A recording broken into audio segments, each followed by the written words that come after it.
Girl boo, shitty $10 microphone does the fusion dance with my husky lady voice / moderately light-pitched man voice to make my gender completely ambiguous. My last video was just for fun, so maybe I should do something a little bit more serious this time. Here is a video from Prager from their leader, Dennis Prager himself. They have some good content, and I'd recommend checking them out despite the fact that I'm essentially going to be taking the piss out of them. You may remember them publishing another video not too long ago encouraging men, and to a lesser degree women, to get married because it would make their lives better, and the vitriolic reaction it got from MRAs, MGTOW, and the anti-marriage people in general. I can sum my feelings up on that video in 4 words. Traditionalist crock of shit. I'd go more in depth, but others have already said what I would have said for the most part. I think it is important to note I am not necessarily anti-marriage, but I loathe those who try to force the institution on those who want nothing to do with it, whether they be asexual, homosexual, or just not interested in pursuing a romantic relationship. Though there exists the possible exception of people wanting to have children because children need both a mother and a father to anchor their social development, and I view people, male or female, who would abandon their children outside of extreme circumstances as the scum of the earth. But you can theoretically manage that without marriage. But I digress. To the video. If every high school principal gave the following speech, America would be a much better place. While I do not disagree with this sentiment, it's probably because I'm a right-leaning libertarian. But I am still a libertarian, and as such there are some serious differences I have with the very conservative Prager. Let's continue. To the students and faculty of our high school, I am your new principal, and honored to be so. There is no greater calling than to teach young people.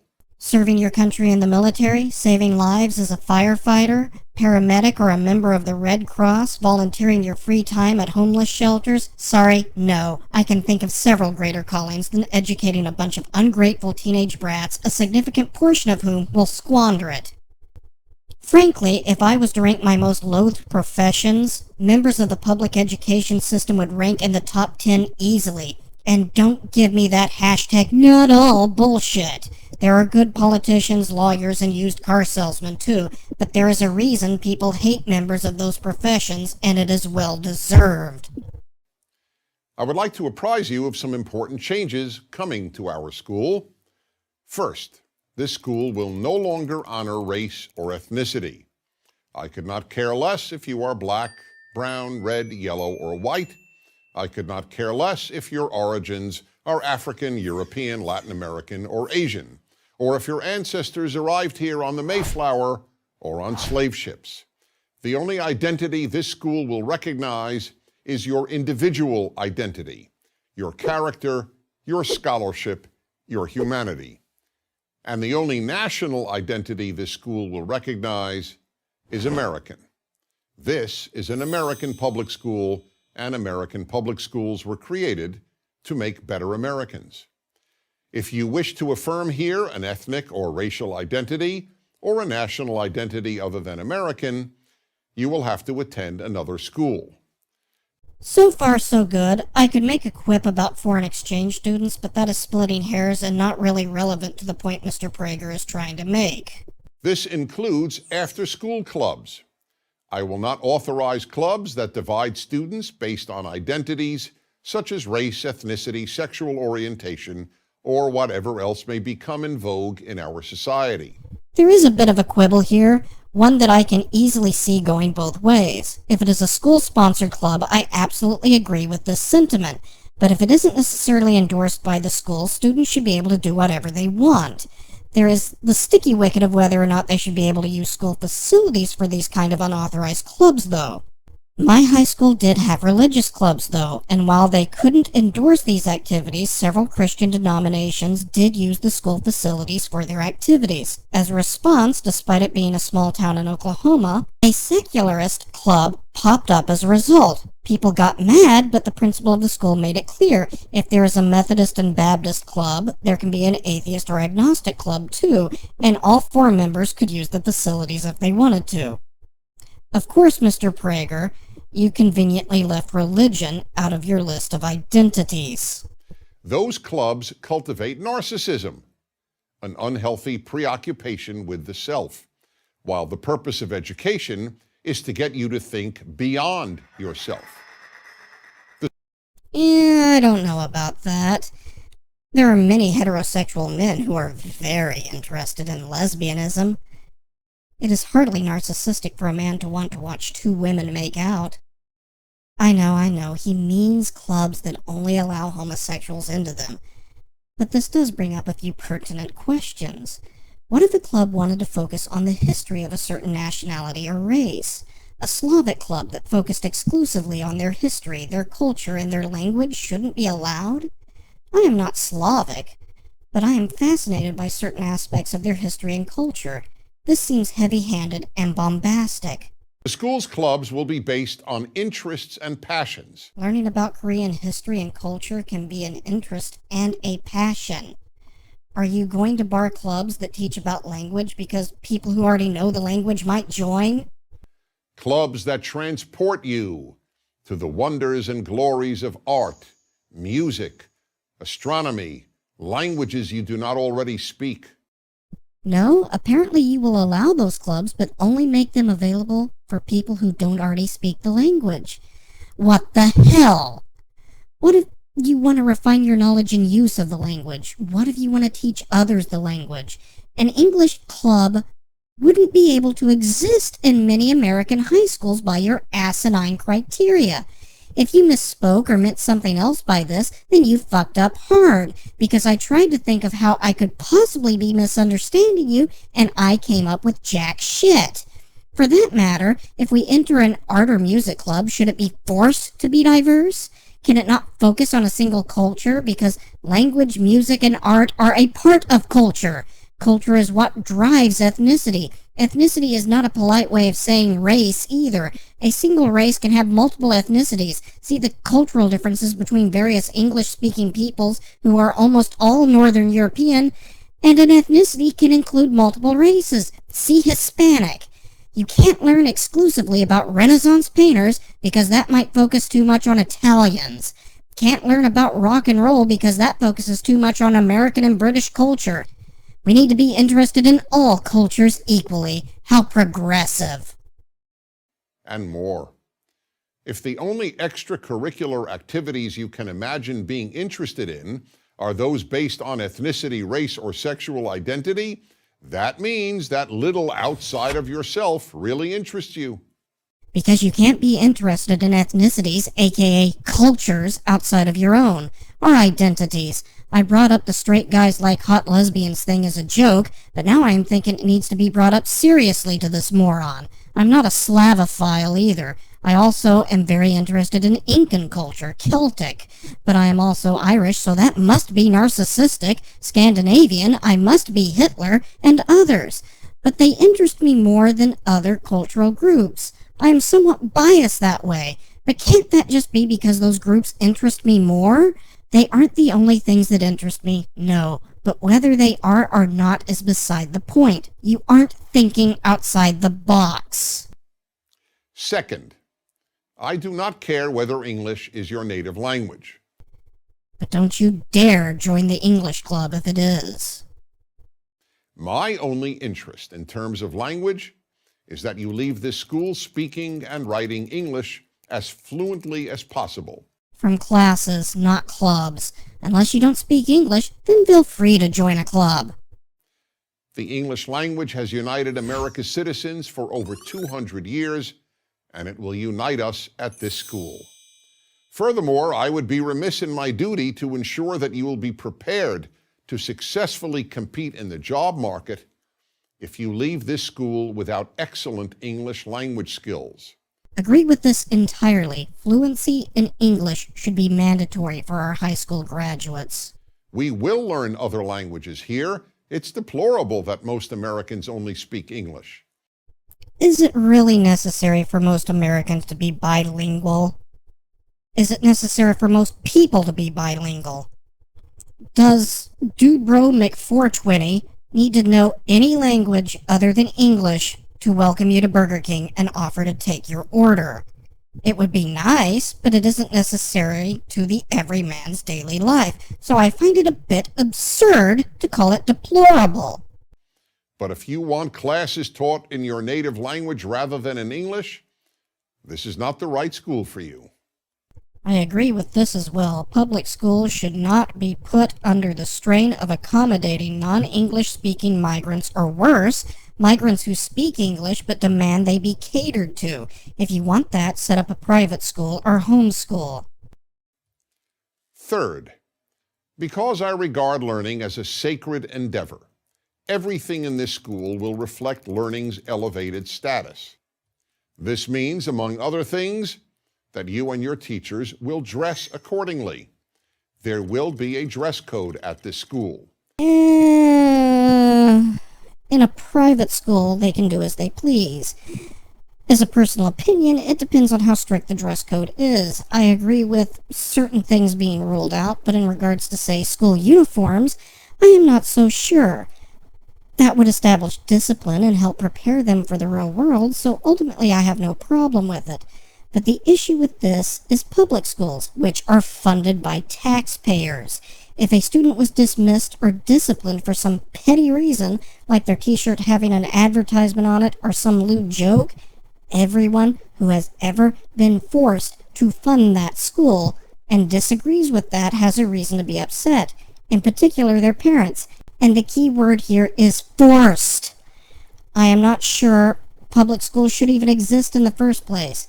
But since they do, my tax dollars should go towards educating young people, not haranguing them for wearing clothing featuring some heavy metal band or for dyeing their hair weird colors in some feeble attempt to stand out and seem like an individual when really they are giving in to herd mentality anyway. Ultimately, I will give this one to Mr. Prager. And you will address all teachers by their title, not by their first name. They are your teachers, not your pals. Did I say Mr. Prager? I meant Dennis. No, you know what? Denny. This is asinine to the extreme. The only place that should be mandatory is the military, or military school. I called my teachers by their titles due to my upbringing. No one ever demanded it, and to my knowledge, no one else has ever been forced to do so. Again, chalk it up to a half-suburban, half-rural Oklahoma school in a town with a population less than 3,000. But if they had ever demanded to be called that, there probably would have been trouble. They'd have been hazed by the students until they were at their rope's end, sometimes in clandestine manners and sometimes outright.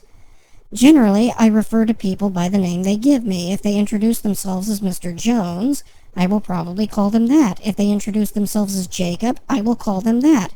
If Jacob Jones is the name they give me, I will make the decision myself, ultimately.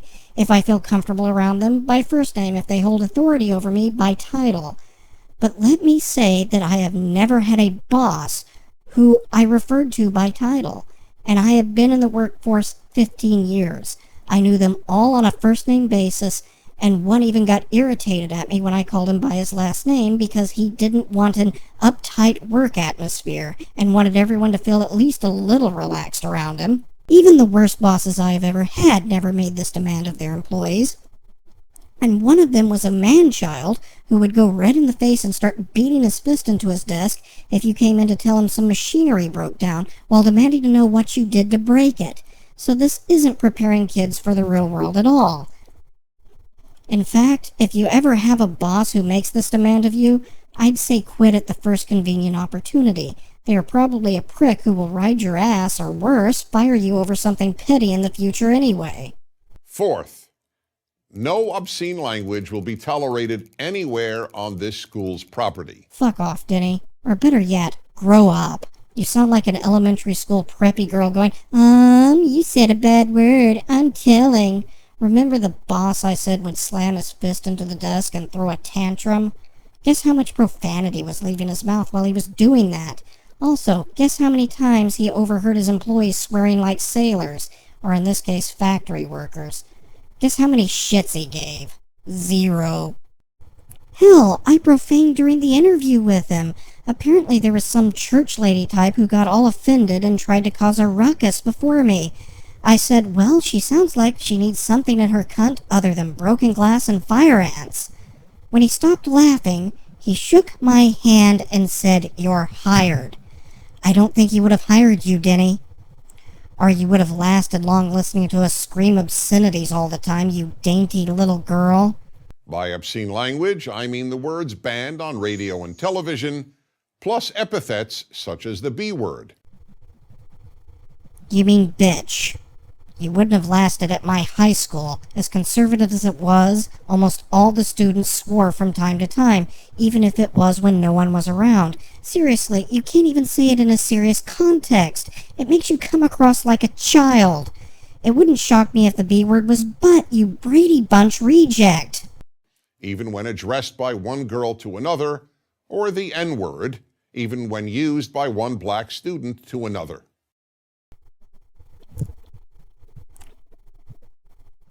Fucking neocons. You are a good portion of the reason we are in this ridiculous, overly politically correct atmosphere. You know that, you fucker? Goddamn conservatives. You deluded the right every bit as much as the progressives poisoned the left. Let me tell you a story. There weren't many Africans at my school. It was mostly European and American. But one of them I was pretty close friends with. When we met each other, we would use racial epithets. She was my nigga, and I was her red-skinned, drunken, patty, wetback bitch. In hindsight, I think I got the short end of that deal, but it was okay because we were just fucking around with each other. Don't misunderstand me. We weren't shouting this in the hall or interrupting class with it. Just something to speak to each other at conversational level, in passing. We told each other racist jokes, we hung out. She wasn't the closest person to me, but she was a friend. One day, someone overheard us. I know exactly who as well.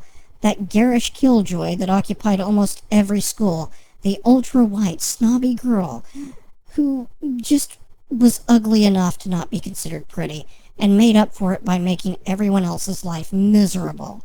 The girl that hid in the bathroom so she could tell the faculty who was smoking in there. No one else cared but her. Even the principal really didn't care, because she knew what a piece of shit this bitch was. But her hands were kind of tied. She went easy on us, but we had to sit through a lecture of Mr. Mackey proportions. Racism is bad, okay? You are that girl, Denny. Or should I call you Donna? And to me, that is unforgivable.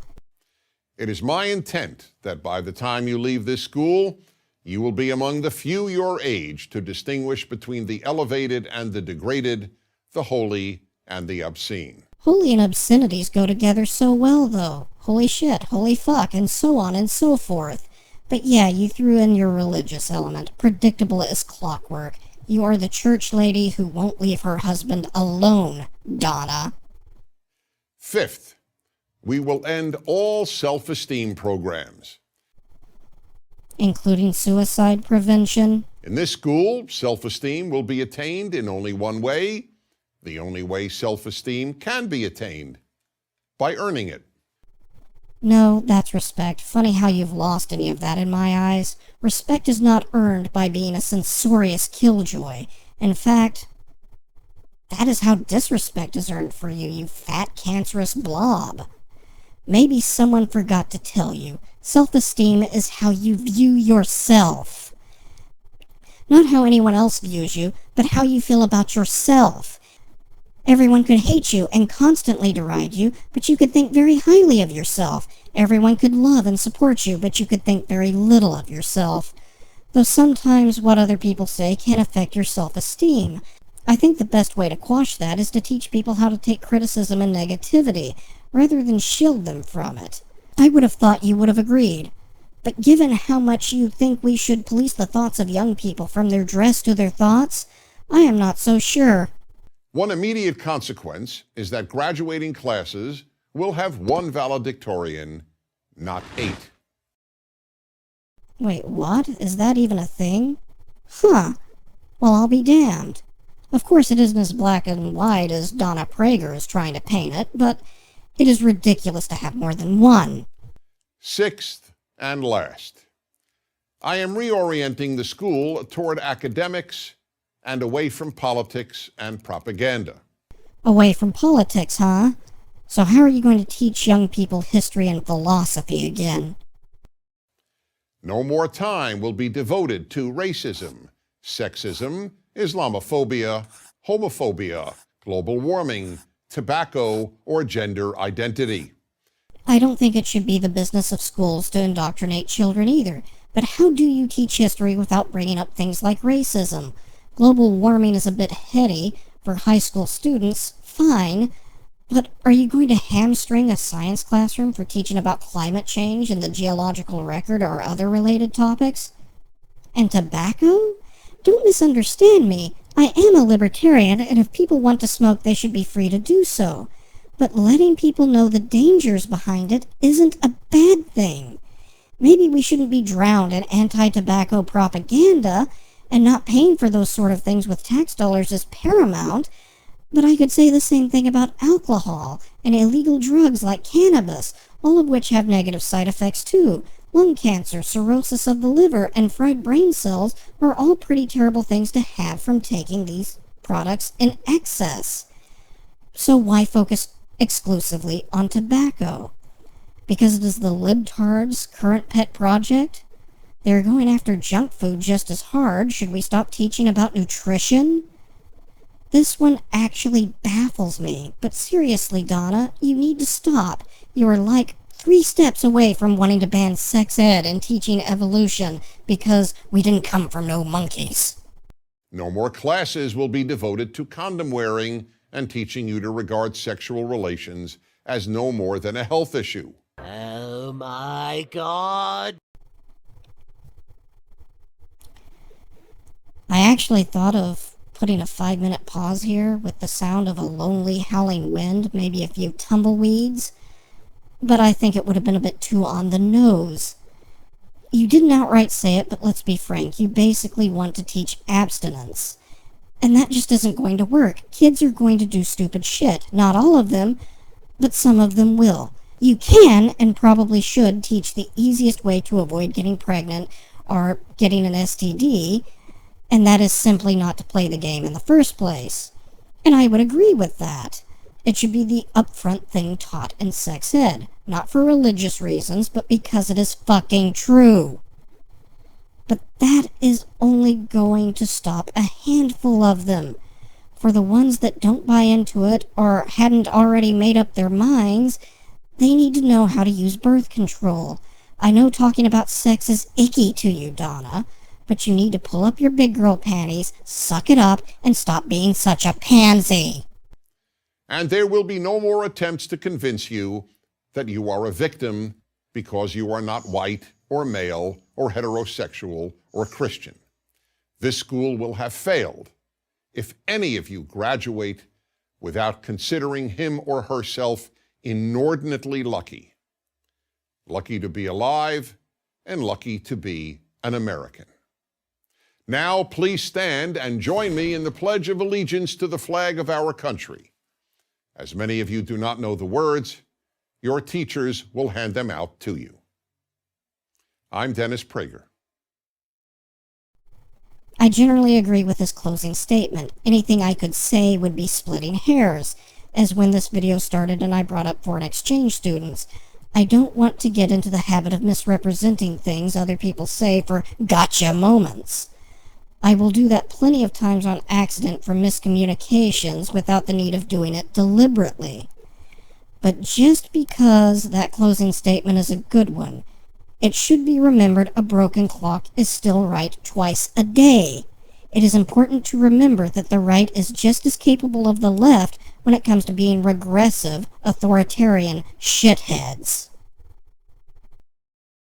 It's that men are programmed by nature, not by society, to respond sexually to the visual.